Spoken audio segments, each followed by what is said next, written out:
This is the PlayStation 5.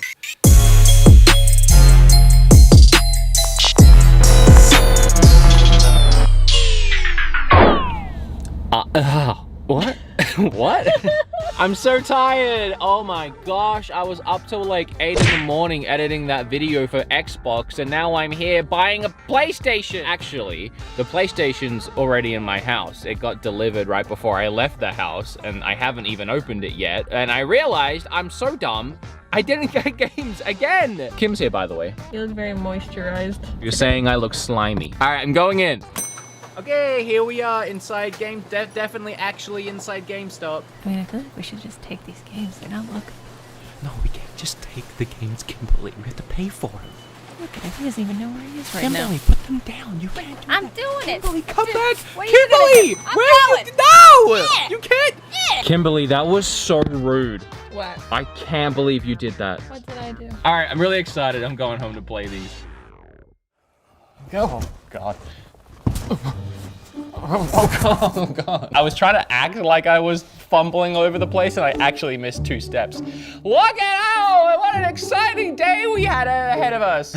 First things first, I actually got 2 boxes from Target today. I ordered one from Target, and then Target told me it wasn't gonna be here on the day. So this one I'm giving away. You have to like the video, you have to subscribe. 3 games on, well, that one, well, no, it is. 3 exclusives on day 1. 3! Okay, well, let's, I'm very, very amped up for this. Even the box is so much bigger. That's what she said. Compare it to the Xbox box. Yeah. Holy crap! Get out of here, Xbox. You had your video. Oh, I hate when they do stickers like this. Because it rips the top. Oh, okay. Well, immediately I'll say, not that packaging means anything, but Xbox's packaging was presented so much nicer. The top of this box has the PlayStation controller, which this is my first time feeling this new controller. That feels really good. Wow, I like the plasticky glass buttons. I like that the PlayStation logo is the actual logo. It's something that the guy in the store taught us. That I wanna test. So you can't really see, but you zoom in, that's so cool. Like the actual grip texture is the circles and the squares and the triangles. A power cord, very exciting. Oh, what's in here? Why is this separate? Why do I gotta connect this myself? I realized I was buying a puzzle. All right, this is all I care about.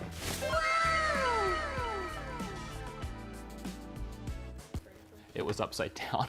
I couldn't tell. I am trying so hard not to joke about this looking like a router. This is gonna take some getting used to. Is the stand to stand it up? How about I look at the instructions? I probably should have. Super expensive console. Am I an idiot? For now, make sure the hook is in position as illustrated below before attaching the base to the console. I don't get it. Oh.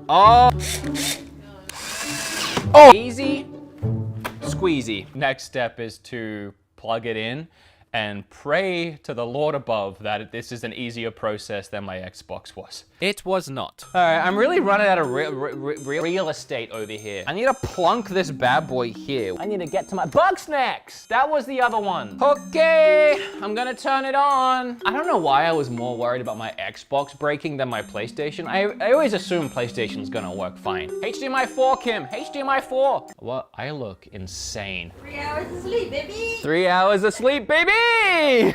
Nobody steal our internet. By the way, even though it's making me connect to the internet right now, I don't need to. You can start the PlayStation 5 with no internet connection and start playing right away. Where you probably should be. If you have a game disc, insert it now and we'll install it while you continue with setup. That's so nice. This is my first time inserting a disc into the next gen systems. Oh, well, I don't need Stan. Why?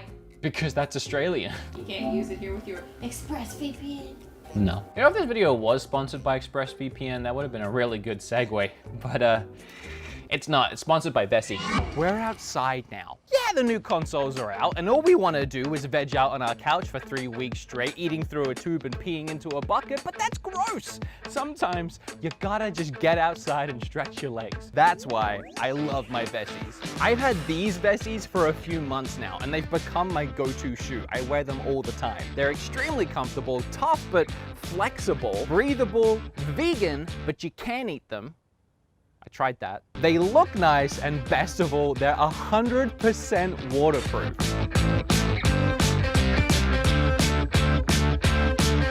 And I love this design. I got my own in brown.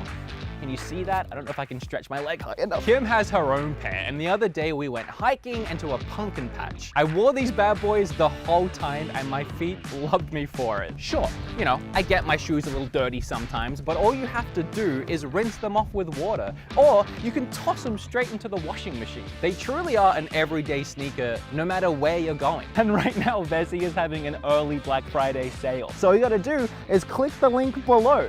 And if you're a dumb bum, like me, and you missed that sale, you can still use my code BEATEMUPS later to get $25 off your order. I didn't cut my hand. Thank you, Vessi, for sponsoring. Searching for your PS4? Why? Why? It's here! It's here, buddy. It's right underneath you. I just want to throw out there that with Xbox, you could just sign into your profile on the Series X and all your save files and everything was right there ready to go.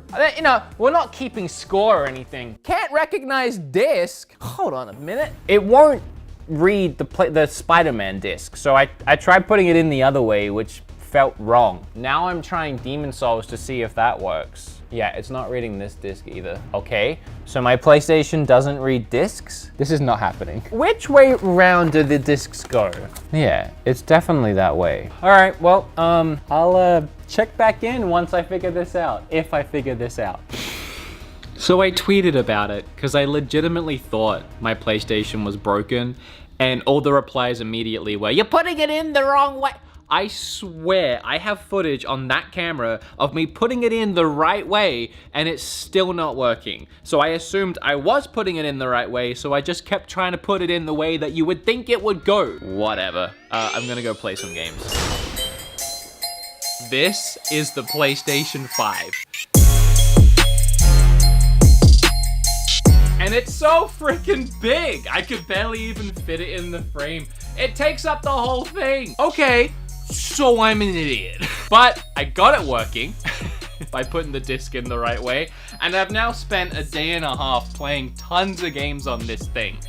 And I love it. All right, well, another intro down, another video where you make yourself look like an idiot. Good job, me. Guess I'll go get naked and have a shower. Oh no, I gotta make the rest of my video. I have now had a full day and a half with this thing. I've played a lot of games and I've found a lot of little nice hidden secrets and features in this console. And I just can't wait to talk about it, so it's time for the fun stuff.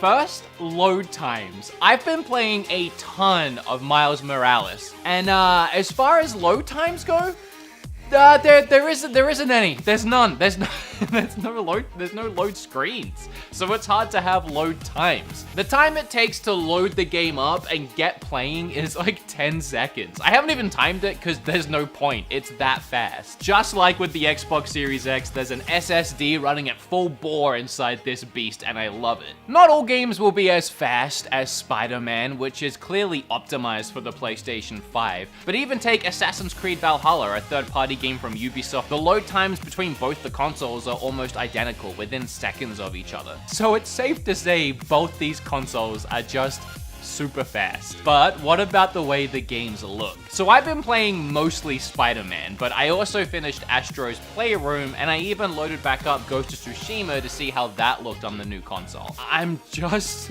totally blown away, especially with Spider-Man, which is by far the best thing I've seen from either of these consoles so far. It is clearly optimized for the PlayStation 5, taking full advantage of the hardware, and it looks breathtaking. You're breathtaking.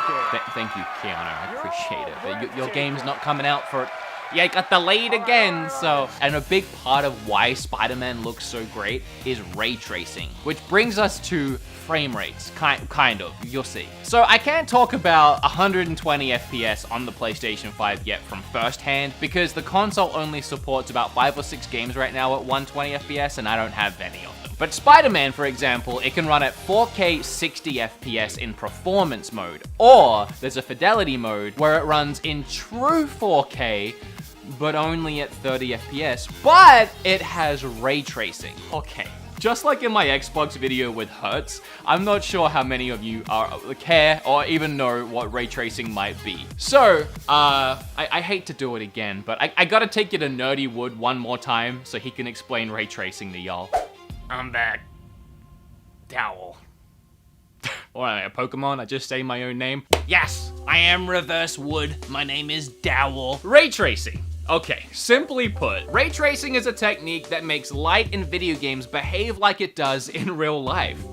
It's actually a pretty simple concept to explain. It works by simulating actual light rays, using an algorithm to trace the path that a beam of light would take in the physical world. Using this technique, game designers can make virtual rays of light appear to bounce off objects, cast realistic shadows, and create lifelike reflections. So in other words, no, I think you get it. Take any game that you've played before and add in realistic shadows, lighting effects, and reflections, and that game's gonna look a ton better and more realistic. It's a simple concept, but something that makes games look so much more advanced. All right, that was actually pretty easy. Thank you. He's very smart, but very boring at parties. Processing these lighting effects in real time is not like anything you've seen before. So even though, yes, it's running at 30 FPS, which I'm sure we'd all like to be done with, and we'd like to be at 60, it's an incredibly smooth 30 FPS for Spider-Man, and it is so worth that trade-off to see the fidelity here. Gosh, if this is the stuff we're getting on day 1, imagine 2, 3, 4, 5 years from now. Okay, but now it's time to talk about the most exciting thing so far. This controller. When it comes to this controller, I need to be completely and totally honest. I was wrong.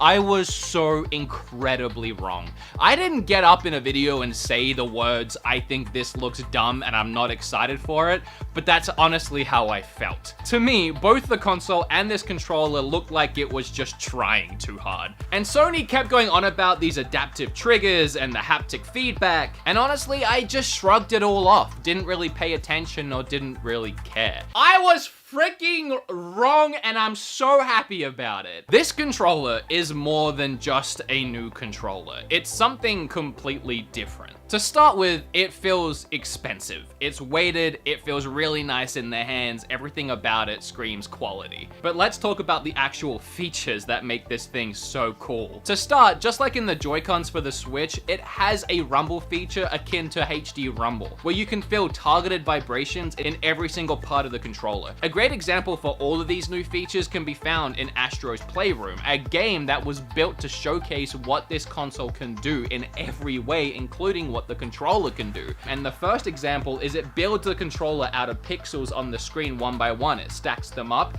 You can feel the vibration move from the tip of the controller all the way up to the top, almost like you can feel it being built in your hands. Next, and by far the coolest thing, are these haptic triggers.